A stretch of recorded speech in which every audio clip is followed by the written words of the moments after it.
खुलुमबाय लोगोफोर नोंथांमोनखौ बयखौबो इउएन ब्लग इउट्यूब चेनेलावहाय नोंथांमोना नुगासिनो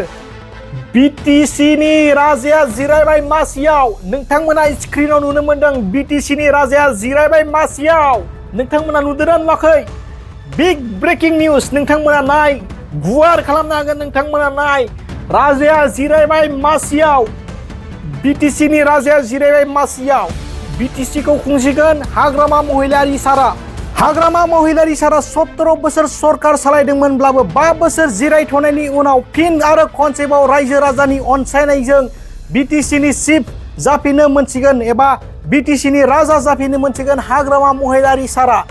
5 बोसोर जिरायथ'नायनि उनाव आरो फिन खनसेबाव रायजो राजानि अनसायनायजों हाग्रामा महिलारि सारा BTC नि राजा जाफिननो थांगासिनो दङ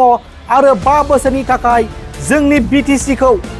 डेभलपमेन्ट खालामनो थाखाय एबा आरो रायजो राजानि खामानि मावनो थाखाय बिथाङानो आरोबाव राजा जाफिनबाय नोंथांमोना माबायदि मोनदों कमेन्ट सेक्शननि गेजेरजों फोरमायहर BTC नि चिफ हाग्रामा महिलारि सारा आरो खनसेबाव हिस्टरि क्रिएट खालामफिनबाय राजा इज बेक किं इज बेक नाउ BTC किं इज बेक BTC नोंथांमोना नुनो मोनदों बिग स्क्रिनाव हाग्रामा महिलारि सारनि किं अफ द रुल खालामनाय नोंथांमोना मोनसे फटक नोंथांमोना शेयर खालामगासिनो दङ नोंथांमोना नुनो मोनदों हाग्रामा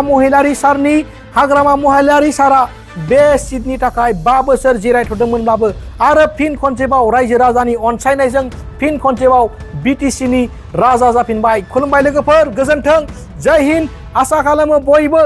बयबो देरहासार जानाय सुबुंफोरा बयबो गावनि एलेकानि एबा गावनि एरियानि थामोनथानि थाखाय मोजां डेभलपमेन्ट खामानिफोरखौ मावफुंलांना होगोन होननानै जों बयबो मिजिंथियो आरो आसा खालामो आरो आलो गोजोन बयबो संसार जालांनो हाथों बे जोंनि BTC रायजोआवहाय आरो जोंनि BTC खौ डेभलप खालामथों जय हिन्द जय खुलुमबाय जय बर' हारिनि जय